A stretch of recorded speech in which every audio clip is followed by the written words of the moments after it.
Hi, this is Paula. This is the Common Book Show, and I'm here today with Richard and Joel and Celeste and Virginia, and we are having another show. Here we are. So, anyway, I got the name of this book from another book I was reading, and so I looked it up, and it's something that's old, and this guy kept a journal, and his name is Dr. Hudson. And Dr. Hudson kept a secret journal kind of tracking an experiment that he made. And the experiment was, it was based on a Bible verse that says, when you give your alms, do not do it in public, do it in private, don't tell anybody. So somebody told him that they had this great success in their life because they would, when they did favors and they did acts of kindness for people, they would never mention it. And then they felt that they were getting it back to themselves, like so an incredible amount back to themselves. And not only that, but so I believe that what happened is that it increased their self-esteem because they were doing these acts of kindness and it made them feel better about themselves. And so they were projecting out to the world this better persona, and that the positive things were coming back to them. So this doctor wrote this journal, and I'm really enjoying it. It's something that I would have never expected was going to give me this much joy. Now, I'm going to read this passage. It's a long passage, but I think it's worth reading. It's something that he felt should be posted in all hospitals, so the people in the hospitals could understand what's going on with the doctors and the nurses and the healthcare. Okay, so this is how it starts. We are honestly sorry for people who, through no fault of their own, are obliged to undergo discomfort, pain, and boredom in the hospital. But it is not our fault either that you encountered the illness or accident that brought you here. This is not a hotel. Hotels must pay their own way or close up. Hospitals do not pay their way, but they do not close up. For at the end of the year, the deficit is absorbed by a company of kind-hearted people who believe that we are trying to do our best. We hope you will share in this belief, for it is important to your comfort and perhaps also to the promptness of your recovery if you consider this place as a friendly refuge, not a merely money-making repair shop. Our nurses are well trained. Part of this training is in the control of their personal feelings. They do not seem very much upset over your gas pains. That does not mean they are indifferent. It means only that they are disciplined. They have many distasteful tasks to perform, and they do them without showing how they feel on the subject. But that does not mean they are insensitive. They are just as human as anyone else. They have their own little frets and forebodings, their days of disappointment and depression. Sometimes a patient's cheerfulness will help a nurse to get a fresh grip on herself. The doctor wants to get to you as rapidly as possible. In this matter, you and he share the same wish. He will appreciate your full cooperation. Some mornings when you are feeling unusually well, you may offer him a little witticism and be dismayed to note that he fails to respond to it. But that isn't because he is indifferent. More likely, it is because he has just put in an hour and a half of tense and trying service in an operating room, and he doesn't feel jocular. If he can sense your sympathetic understanding of his mood, your attitude will be of much benefit to him. In short, if you want to get the largest degree of satisfaction out of your experience in this hospital, join hands with us, almost as if you were a member of the organization. If you believe in the hospital and in the skill and sincerity of the doctors and nurses, you will not be troubled by the little vexations and irritations which menace the peace of many patients. Perhaps we, who are devoting our energies to the care of the sick and injured, should be contented if we were able to dismiss you fully restored and sound as you were before. But we have an ambition still higher than that. It would gratify us immensely if, When you leave us, you resume your activities, you might go out not only repaired physically, but invigorated in mind and heart. In the normal ways of an uneventful life, people do not often have a chance to find out how much pain they can endure or how long they can wait. Here they can take their own measure and discover their strengths. Many a man in peacetime has wondered how stalwart he might be in the battlefield, facing danger, risking agonies. Circumstances may provide him a chance to learn in a hospital whether he has what it takes to be a good soldier. We do not conduct these examinations. The patient examines himself and makes his own grade. Even afterwards, he will be pleased and proud if he passes with credit. No matter what may happen to him in the future, he will always know exactly how much disappointment, anxiety, inconvenience, and pain he can stand. It's worth something to a man to find that out. So, if you have been informed that the doctor is taking out your stitches tomorrow, you can do yourself a good turn that will last you a lifetime if you face up to this in the morning without flinching. You have always wondered when you saw others in trouble whether you could take that. Now you know. It's a very gratifying thing. Almost everybody finds out that he is braver than he thought he was. It's worth going through a lot of perplexity and pain just to be assured of that on that matter. Sometimes people who hadn't succeeded in making anything very important of themselves, either inside or outside of themselves, have discovered during the enforced leisure of a convalescence certain neglected gifts which they have thereafter exercised to their immeasurable satisfaction. In many instances, this self-discovery has resulted in such marked expansion of interest and success in afterlife that the beneficiary has wondered whether destiny had not shunted him off his course in order to let him take stock of his resources. We suggest, therefore, that you give a little thought to this subject while you are with us. Was it an accident? Was it a misfortune? Was it a mishap that brought you here? Think this over. We think about it a great deal. Okay, I know that was a lot. What a difference from when I was in the hospital. Well, right. This was written in the 1914 or something like that. That's when this was. This was a journal that this guy kept. When I was in the hospital, when my heart was beating too fast, they had me on a gurney, I guess, that has wheels on it, and they take you to the floor where you have the operation. Yeah. Now, the woman couldn't push the gurney with the, under her arm, your medical records. So she took it and she put it on the bed next to me and started wheeling me. And as soon as she did that, I grabbed the thing because I wanted to read it, and she goes, "That's your medical chart. You're not supposed to be reading that." And I thought, this is my body. Yeah, I has depriving been given up to me? you. No, I agree. Now look at how he wrote about it. It's like he would want you to read it. Right. It's because of all the, I think it's all the lawsuits and stuff that people, it's the world has changed so much. And it's over 100 years old, this writing. Yeah. But I loved the fact that he talked to the people about trying to learn something from this misfortune. You have this time, and I know what that's after fracturing my leg. I know that the reason I got through the performance piece that I did is because I fractured my leg, and I had to sit still, and I had to concentrate on memorizing what I was going to be saying.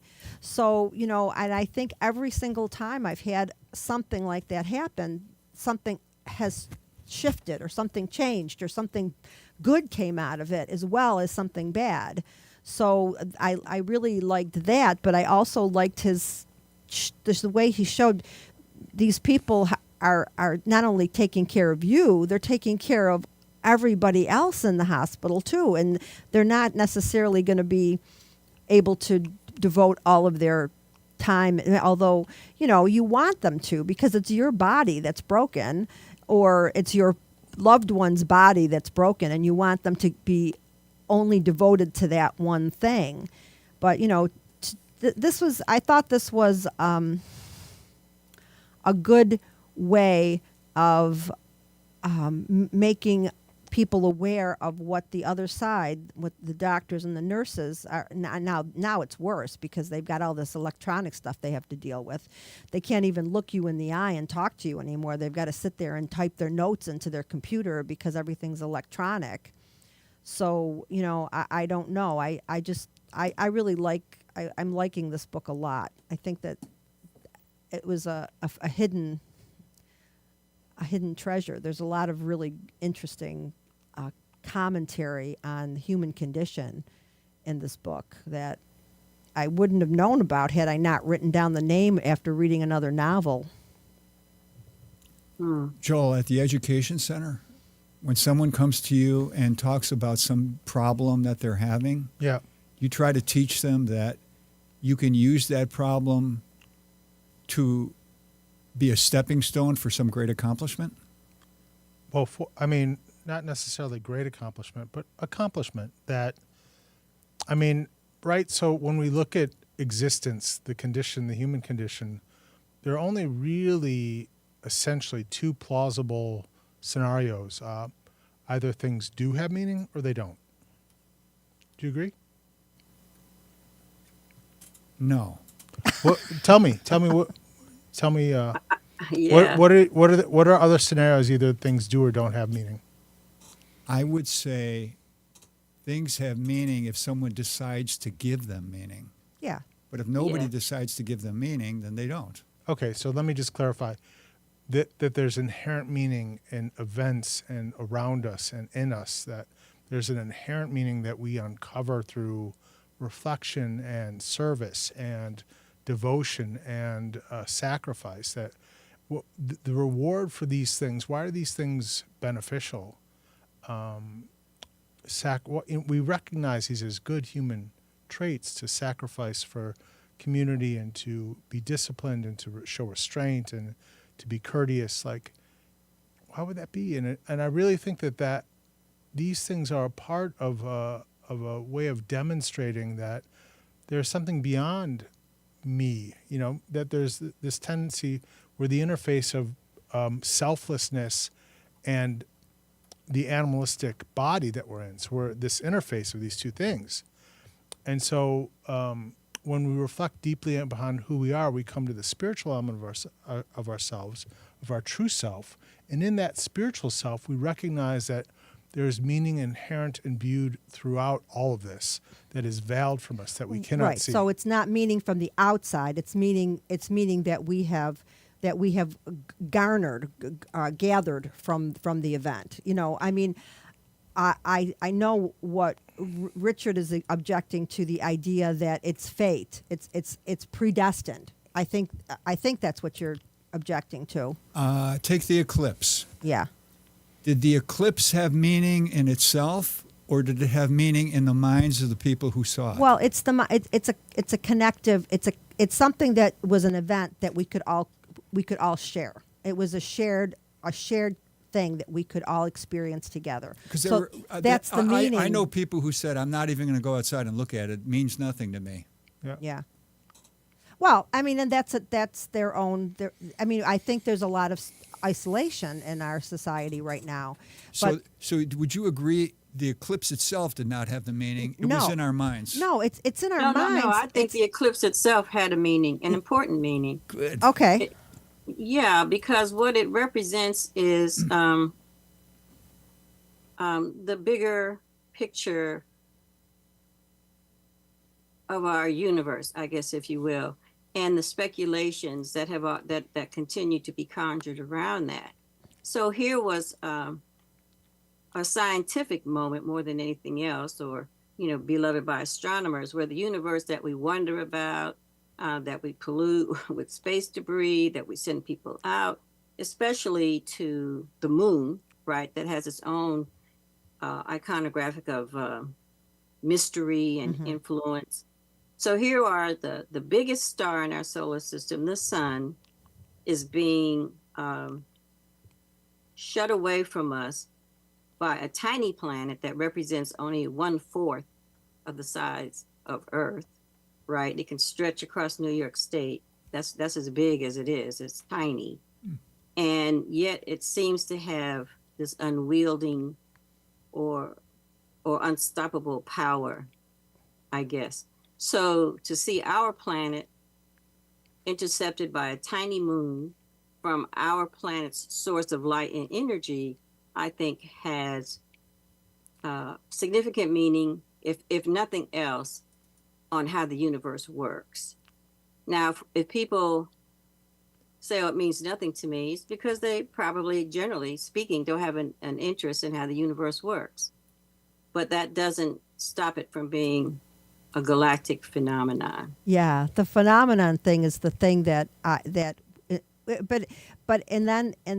yes, okay. So this tiny thing is blocking out this huge thing, and it's only because it's set up in a way that's it's a 40th the size of the 400. A quarter. 400th the size of the sun, but it's also 400 distance right, away. Right. So it's Right. got it's this very specific mathematical thing that Very is quite specific. amazing. And I think that as humans standing there, like I was at Marty Borden's house, and as a human at Marty Borden's house, I could look at this with the other people and think, holy shit. We are on a little ball floating through space, and and there's a couple more balls out there in the distance that I can witness. And isn't this amazing? You know, Yeah. Yeah. you know that was what happened with me, at least. So I like your the way you said that. You're really good with words, Celeste. You are a poet, my dear. You are quite a poet. But I've Poets lived don't long enough. always write poetry. but if I could just interject one thing, I fully agree that there's meaning inside of us, and the only thing that I want to posit, the only thing that I want to place forward is a question mark. What if there is meaning beyond the meaning that we take in? What if there is meaning imbued in this? Like what?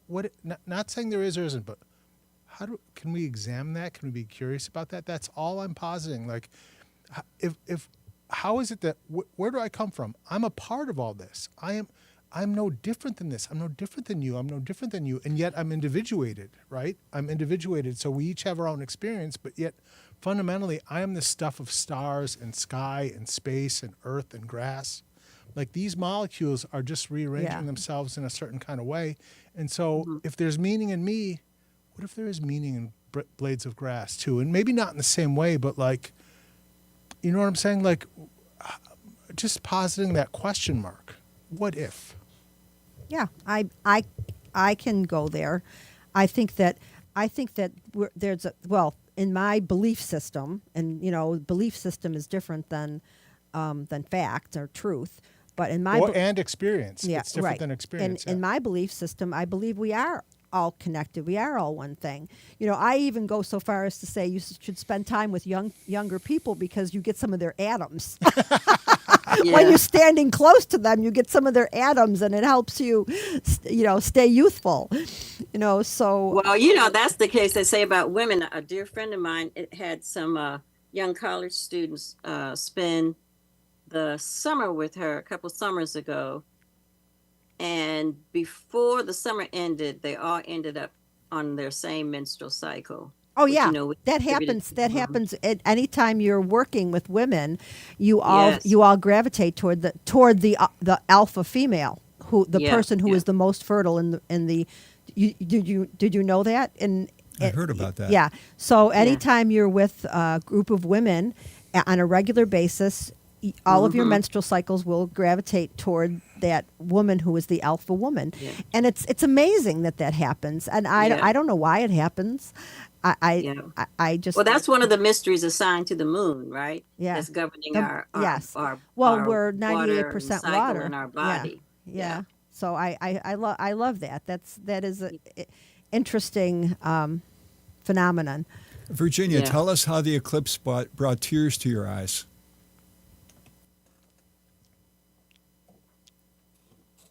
I have no explanation for that other than I cried. Yeah. But I will say this. Now we you know, and I was trying to bring this forward, that we talked about the astronomers, but there's also the astrologers Yes. that talk yes. about the eclipse, and they talk about energies, and they talk about all the planets being aligned and whatever. And I am not an astrologer, and I don't really follow it. I really shouldn't even be bringing it up because I can't really speak about it intelligently other than what I said.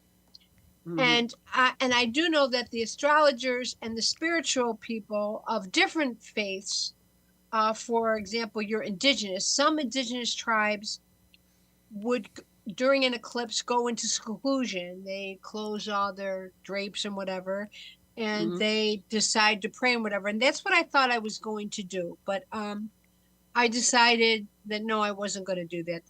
That this was a big event, and I wanted to see it. So I went to the event in Mang Park out here in Kenmore, and I got a great seat because there really weren't that many people there as much as I anticipated. And I sat underneath a picnic table, and I was in my purse, and I heard people cheering. And then the next thing I felt was a cold chill. The temperature changed. Yeah, it dropped significantly. The temperature changed. And at the same time, simultaneously, I looked up and there was the eclipse, and I started to cry, and I took a couple pictures. Mm-hmm. And I told the police captain, because I had ended up having a conversation with him, and he thought that was just great that I cried. But, however, what he just thought that was like the wildest thing. He probably found it charming. On top of the eclipse, Yeah. on top of having seen the eclipse, he thought that was really something. However, one of my former students, I spoke with her, and she told me she got tears in her eyes. She didn't really cry, but she had tears in her eyes. And so I tend to believe that there's some sort of spiritual, I have a spirituality. So therefore, I tend to look at life through the lens of a spiritual lens. And I've done this my whole life. So regardless of what I believe in at the time, because it morphs in time. It changes as I get more information and more experiences and whatever. That there's something more going on than scientific. There's something more than going on than what one spiritual belief says over another spiritual belief. But so I gave it meaning, but I gave it meaning after I cried. I didn't cry and then give it meaning. That's interesting. She reflected on it. Yeah. Yeah. Yeah.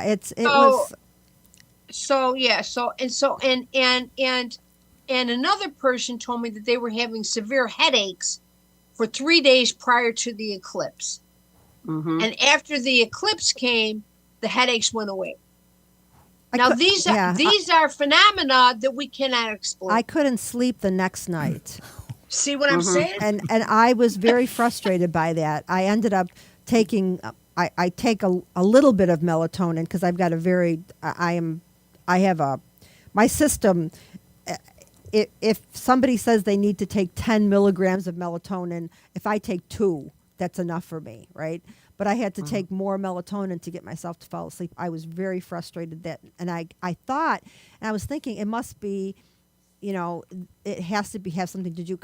It wasn't a full moon though when this eclipse thing happened. It was just that the shape of the moon was covering the sun. So I thought, maybe it's a full moon because I do have trouble sleeping on the night of a full moon sometimes, and I'm not sure why, but I do. But anyway, I don't know what that was about. I don't know if it was not a full moon, and I was trying to read something about the eclipse where it comes at a certain time, and it has to be a certain kind of moon, and it does this. Because we won't see it. Right, the light you see from the moon is only a reflection of the sun. So the moon is always the same shape. It's just that you can only see part of it based on where it is in conjunction with the sun. So it's hard. Yeah, I thought the whole thing was really. I'm glad I got to see it. I'm glad the clouds cleared up during the totality, so I could watch it a little bit. and I thought it was a good experience. Yeah. I'm glad. And yeah, and the reactions are different. We didn't shed tears, but I was with my grandson and my daughters, and we went into a spontaneous yelping of cheers. And, Yeah. That's what other and it was people very did. spontaneous because, I'm not going to be making no bunch of loud noise in public. Okay. But, Unlike but for me. whatever reason, when we saw the dim coming, Yeah. and then watch just, that sequential change in the sounds, because we did hear Oh, the the birds. birds. stop. Yeah. We did. There was no wind suddenly. I mean, when you started to pay attention to how the earth itself and the creatures on earth started to respond, that was part of that Yes, I agree. interconnectedness of a phenomenon that was getting ready to happen. And it was a very spontaneous thing. I mean, we just hooped Yeah. and hollered. And then we were fixated for the next, 3 minutes, Yeah. however long it took. You know, And that feeds into so much of the folklore. I mean, I'm in this poetry group that we only do something once a year in April, and that was our first assignment. The lead writer said, poem with the word eclipse in it, however you want to do that. Yeah. So, you had to ponder on that. And even when you talk about the moon, you're already connected to some kind of mysterious notion, right? La Luna, Yeah. the moon, the tides, the crops, the moon goddess. Every energy. famous poet on the planet has something about the moon in it. Yeah. I have a lot of poetry about the moon for sure. There you Celeste. go. Yeah. Yeah. But I wanted to ask everyone, did anyone read Zen and the Art of Motorcycle Maintenance? I did a long time ago. Yeah. Did you, Richard? Oh, You no, did, no. Paula? Yeah. Yeah, I don't remember it. I have a terrible memory, but I Yeah. did read it. I remember enjoying it. Yeah. So what Persig does is he traces the split of rational thought versus human experience. So, is that what you recall, Richard? No, it's a good distinction. Yeah. Yeah. Well, it's a good distinction, but it's an interesting distinction that I think fits in nicely to, about our topic with spirituality and science versus energies or non-science, unexplained, the mystical or spiritual element of life. There's that distinction, and Zen is like that. All is Buddha nature. So all is Buddha, like all. But what is that? What is Buddha? Why are they even using a word to describe something if there's nothing there? Yeah. I feel that I definitely is as much of a science brain as I like to think I have. I do feel a connection to all of humanity. I mean, I feel that connection, like we are strung together somehow. But not just with people, but with animals. oh yeah, yeah. the whole Mountains thing, and rivers. the whole Yeah. thing. But I don't understand it, and I don't try to define it. I just feel it, and Yeah. that's enough for me. Yeah. That's so. Well, I think the realities of that we are connected comes into how, again, when we're around each other, you can finish your sentences as those relationships Yes. build. But if you just think of the hierarchy of the animal kingdom, by and large, what happens? By and large, the female species is the center of procreation. They carry the baby, they feed the baby through breasts. I mean, you know what I'm saying? So it's the same for a cat as it is.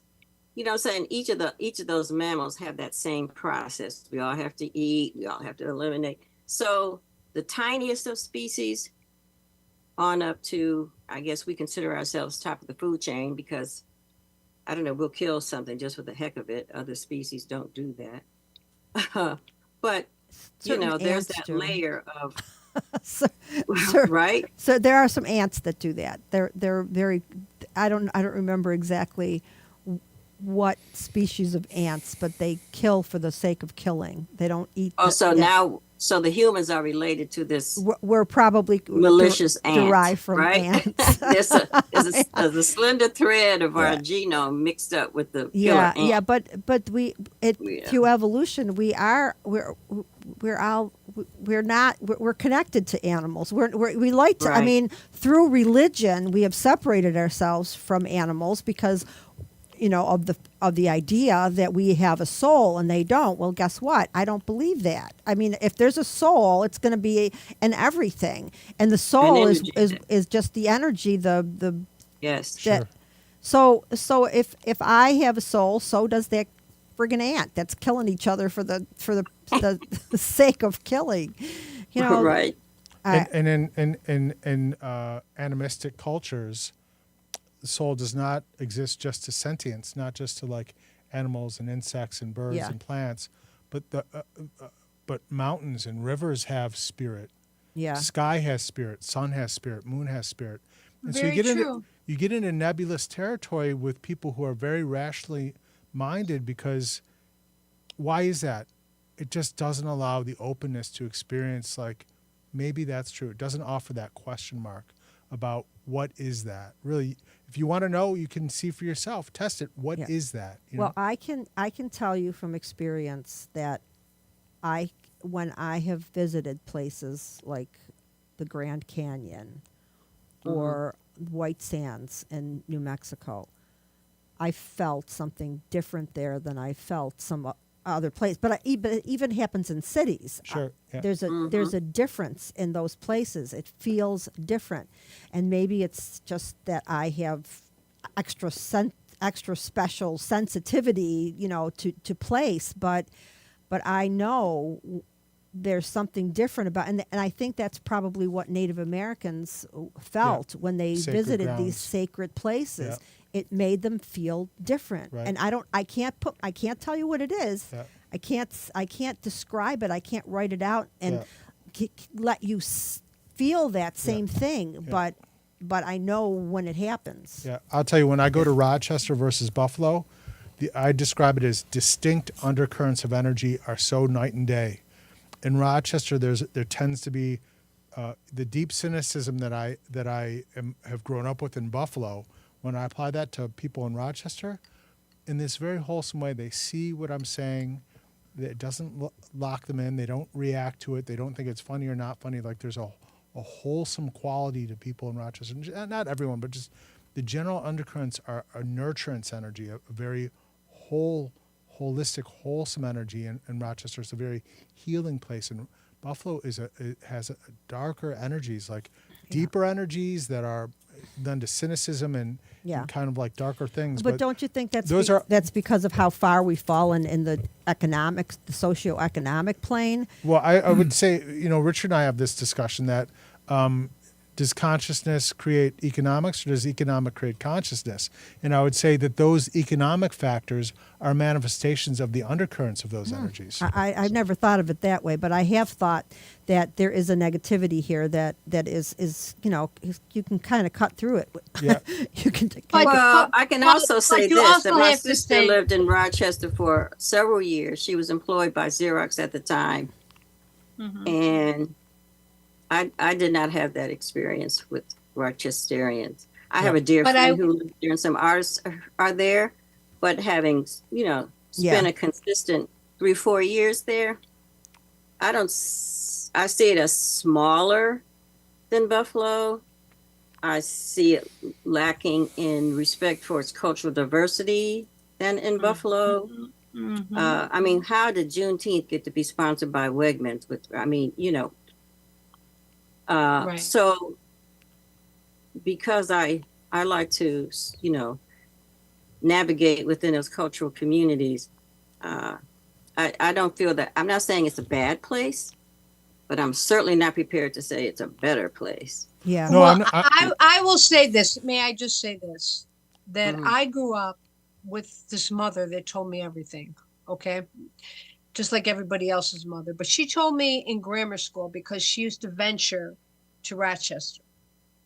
She told me that Buffalo was a blue collar town And Rochester, because of Xerox and Kodak and whatever, was basically a white collar town. And therefore, people thought differently That's a because of their economic advantages. yeah.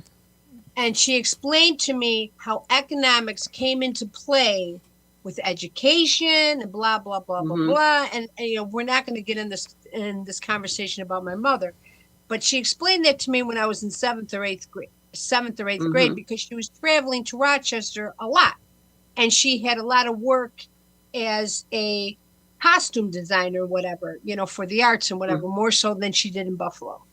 And so that is one explanation as to how there's different energies in Buffalo because of their history. Yeah. Is different in Buffalo. Definitely. Yeah. I used to crack jokes that I was going to write a book about Single in the Steel City because of Bethlehem Steel. Yeah. You know, and that was my flippant response to my uncle when he asked me, "You're never going to get married again, are you?" And I said, "No." So, but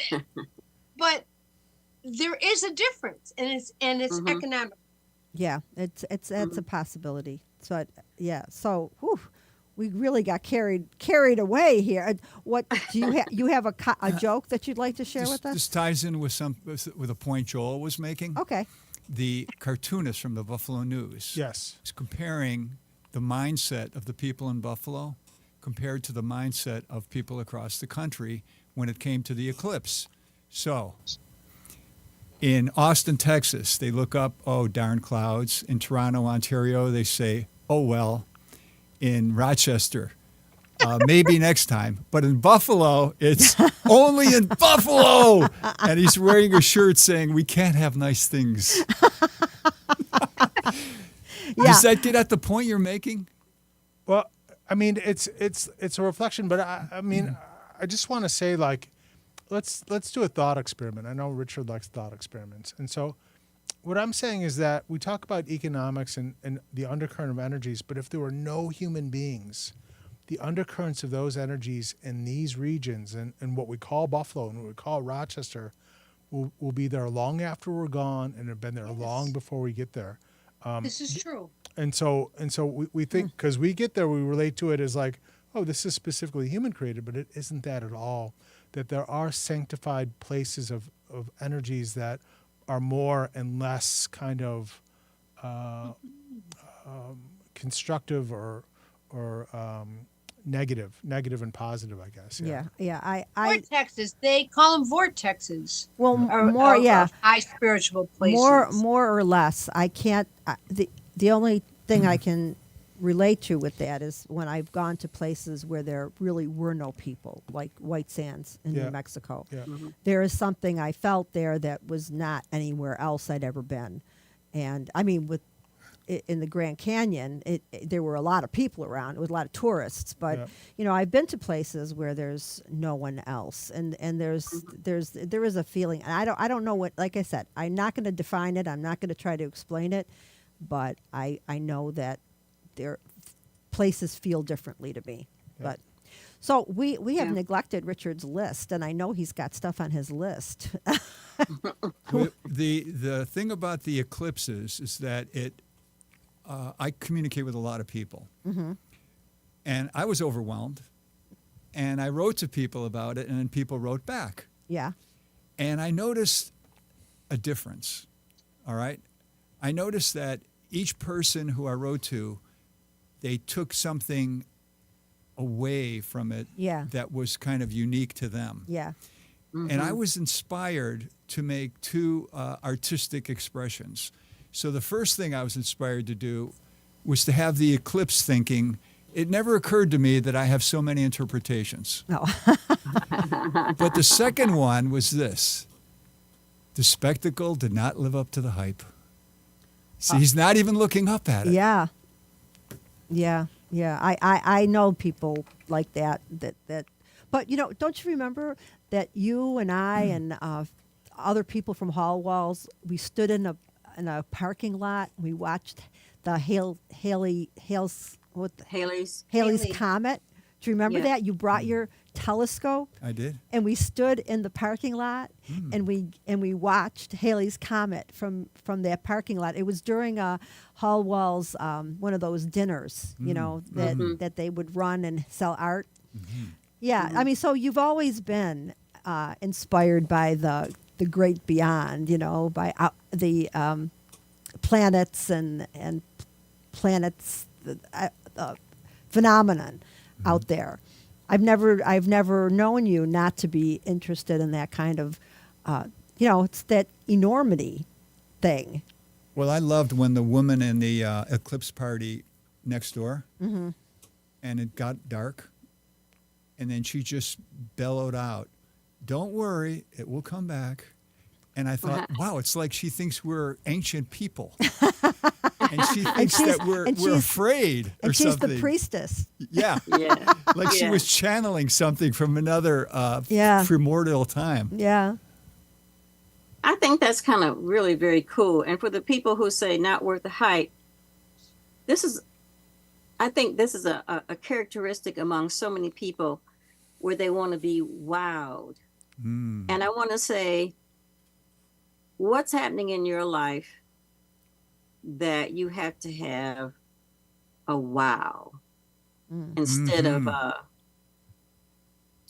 you know, like somebody gives you a gift and it's a thoughtful gift. The person thought it was very thoughtful, but you were hoping, you know, for something else, right? Expectations instead of appreciating, you know, the gift as it is. Expectations screw everything up. You cannot expect. Expectations ruin everything. Yes. Yeah, so the person who wrote that song, is that all there is? It says more about the person than it does what she experienced. Exactly. Yes. I mean, if I spend 10 minutes a day imagining myself standing on the earth and imagining that earth is moving and that I am flying through space, going around, you know, going around and around the sun, you know, that's enough to give me high blood pressure. I love it. You know, I get so excited. I'm like, wow, this is where I am, and this is how life is, and this is great. And if it nobody but people don't go there. The world is flat. Yeah. Yeah, the fireworks are never good enough for them. The world is flat and it never ends. You can keep going. You know, it's like there's a Facebook group of people that really believe the world is flat. So just so you know, in Buffalo, New York. Yeah, they're lovely. I'm sure. They put them up in a rocket. Well, so they can't. Maybe they get scared when they think about being on a ball floating through space. It exhilarates me. Well, it's certainly, I mean, if you want to tie it to a bigger, broader beyond, and this may be a dangerous conversation, but I'll say it. Go ahead. The notion of extraterrestrial is also, you know, can be interpreted as biblical characters because angels are considered out of this world from someplace else. Yeah.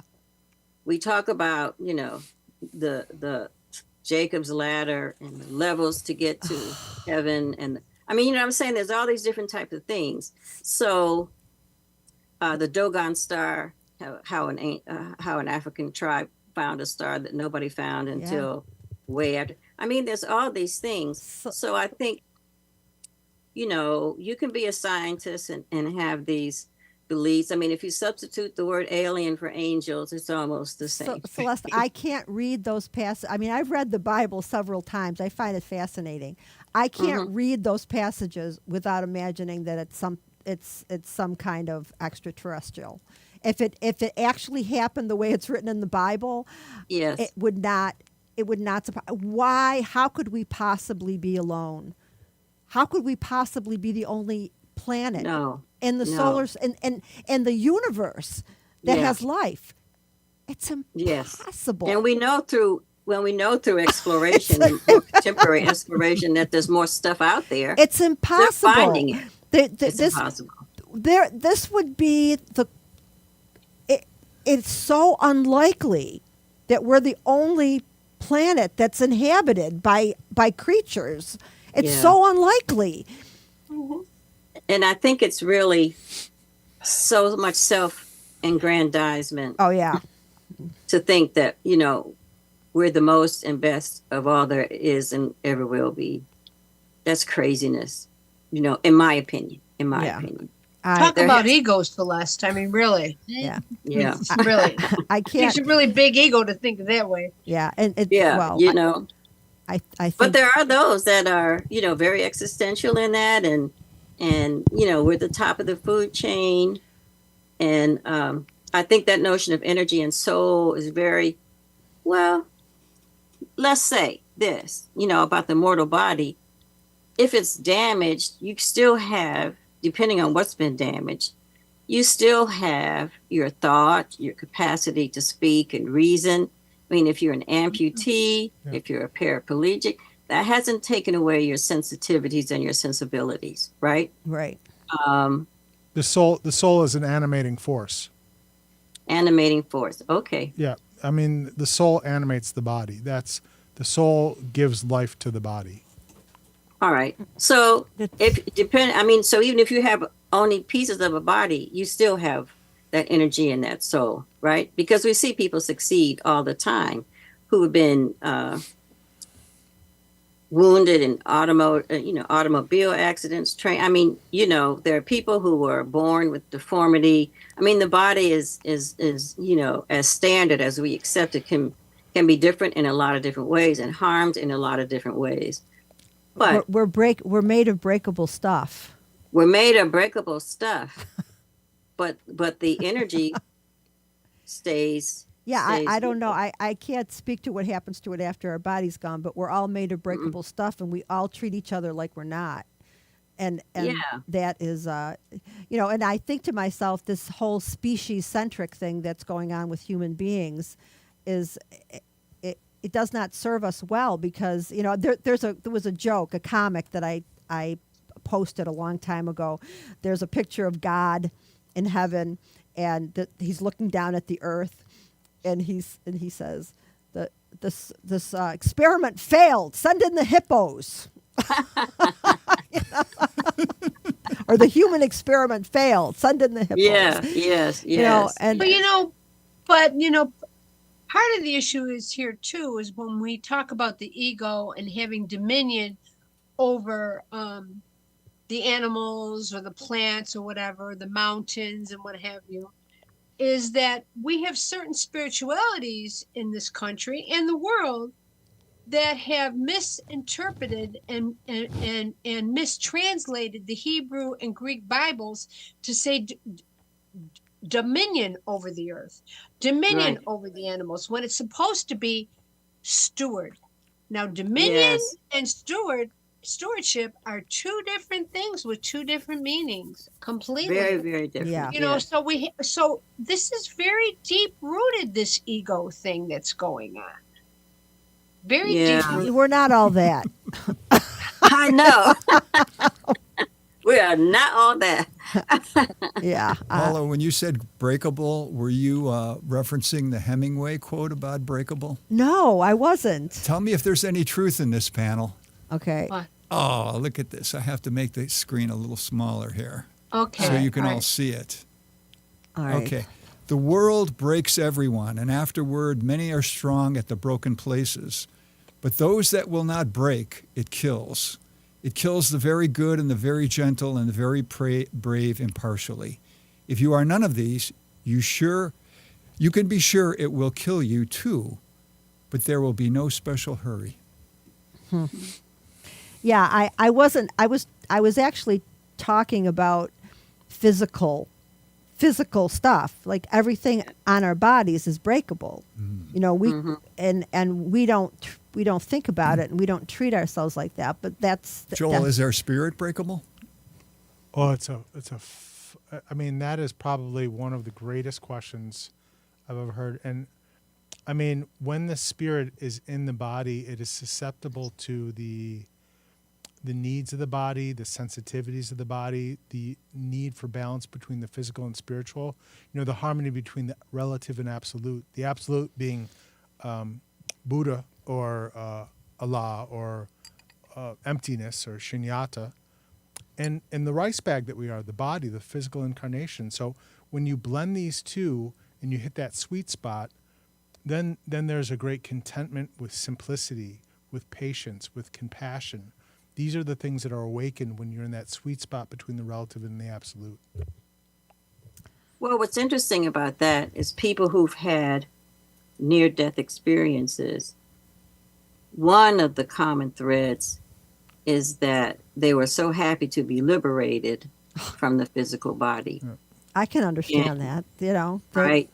And wanting to go back was like, oh, wow, I don't really want to do that, but I guess I have to based on whatever. Well, and the I don't predestined. even care that if there is not something after this life, once you shed this mortal coil, Yeah. it's the big rest.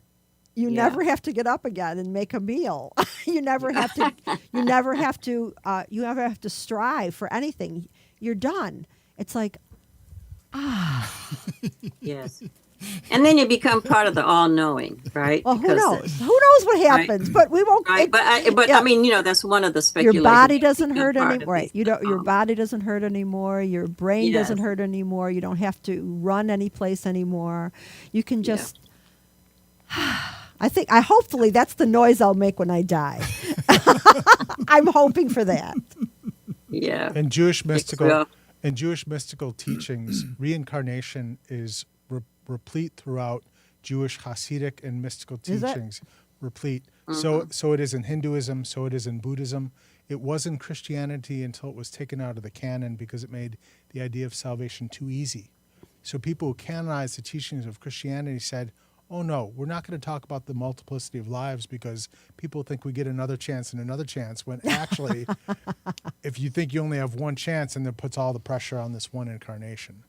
Yeah. Well, I just think the big selling point of Christianity in the ancient world was the fact that you didn't have to be a king or a pharaoh to go into the afterlife.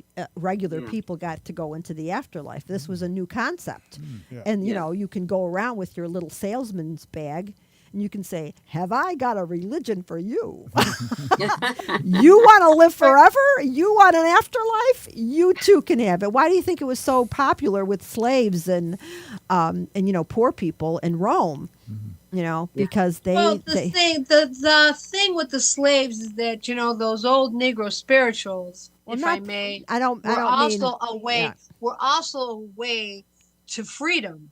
They were roadmaps to freedom. Oh yeah, but I'm not even talking about that slavery. I'm talking about slavery in ancient Rome. Well, there was wars that the Roman slaves took Christian. to Christianity because they thought, wow, I'm equal with the emperor. I can have an afterlife, and that was a good one. It's actually taught in Jewish mysticism that the soul is given the opportunity to incarnate and agrees to it. So Yes. with a prescribed mission and a prescribed purpose, and to imbue some sort of contribution to community. Yeah. So it's actually been That's someone's interesting. I've never heard that. a soul's choice to incarnate is actually given, but the veils of the experience has been cuts us off from the connectedness with that experience, because when we're in the body, we're veiled and we lose connection with like the spiritual realm or with deeper meanings, or even ourselves. We're disconnected from ourselves. We don't understand who we are and what we're doing. Yeah. Yeah. I don't know. I find all that stuff fascinating. I don't know if I could actually put myself into a situation where I believed it. I mean, belief is a, you have a commitment. Yeah. But I think it's interesting. Do you ever listen to Religion for Breakfast? No. Oh, it's a great.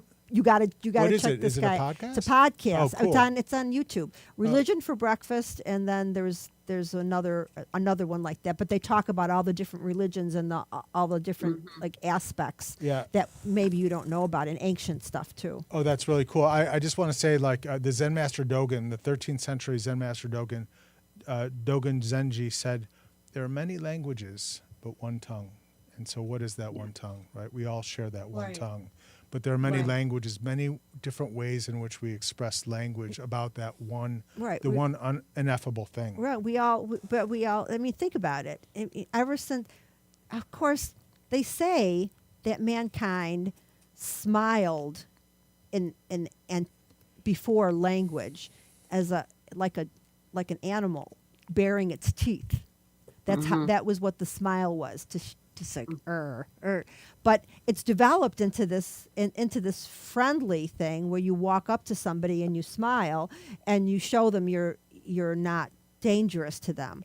But when it started, I don't know how they know this. These are archaeologists and anthropologists who figure out all this stuff, or who come up with these ideas that it was a baring of the teeth.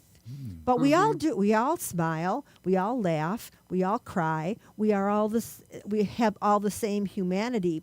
Those little pieces that are not language, but everybody understands. Like, Yes. if you saw another person in another country crying, you wouldn't think that they were expressing joy. You Right. know, you would know what that meant.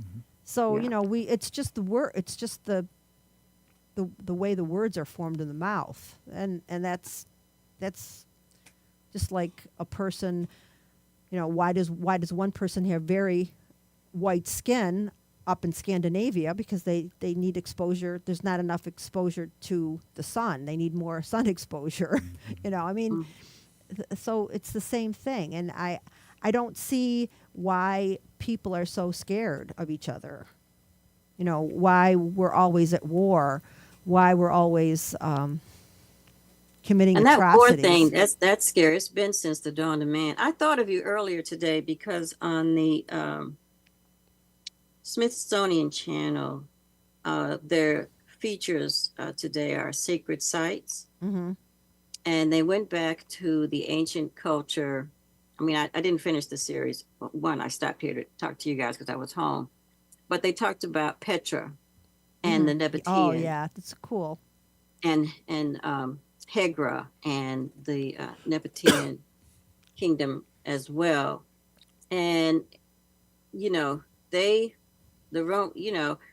that was a matriarchal society that was doing really well because the men were off doing trade and spice and then gotten rich and Oh, I famous. think I've seen that one. Yeah, I think I've seen Yes. that particular program. Yeah, that was Right, that and- was eye opening, wasn't it? It was very eye-opening. And then it moved on to talk about the Knights of Templar Mm-hmm. and how that thing was a cult, right? Yeah. You know, not the great hero. But I think what was interesting about that is when you talk about Christianity, it was that, you know, transition of hundreds of years of going to a single God. But even in ancient Egypt, they did have Ra as a Yeah, mono deity. yeah, and for then a long time, for a and then they while, got- and then they went back to Yeah, yeah. So, you know, that's a very interesting way of. and St. Patrick never scared the snakes out of Ireland. There were no No, snakes. no, there no, there no. were they were the people that worshipped the goddess, and the snake was the symbol of the goddess. There were never snakes Yes. in Ireland. They were Yeah, there were well- only women and men that worshipped Yeah. the goddess figure. Yeah, I mean, you know, and the goddess was Bridget, and Bridget has more sacred sites than St. Patrick ever dreamed of having. Yeah, but St. Patrick Yeah. was sent there to get rid of the goddess worship. Well, he's Yeah. from he's Italian. He's not even Irish. I don't remember where he came from, but He came from Italy. Yeah. Oh. oh Lord, That's interesting. I did not know that. We're I we're neither. running out of time here. We covered a lot of ground here. We really just went crazy. Is there anything that you want to say, Richard, at the end of the show that to take up a minute and 9 seconds, 8? Well, we learned this week that the future is coming. AI. Yeah. People are. There's the latest thing that's been invented. It came out this week. You wear this pin, which is actually a small computer. You wear it on your Yeah. jacket or whatever, and And what does it do? you just talk to it. You say like, "Who won the 1957 World Series?" And Oh, it's like the it'll phone. talk to your earbuds, right? Yeah. And if you want to say to it, "Show me a picture of something," show me a picture of a koala bear, it projects, and you hold your hand out, and it goes on your hand. So you don't So have to, I mean, it's basically a phone, though. it's a stepping stone to Yeah. whatever the next thing is Yeah. going to be. But what's interesting is it totally failed, because if you're outside, you can't see the projection. Oh, right. You know, you have to find a real shady spot. Yeah. All right, we'll pick up on that next time. But thank you everyone for participating. This was really fun. I'm glad I didn't cancel. Okay. Were you going to cancel, Paula? It's a long story. We'll talk Okay. when we get off the air. Okay, thanks. Don't go. All right. I'll be here.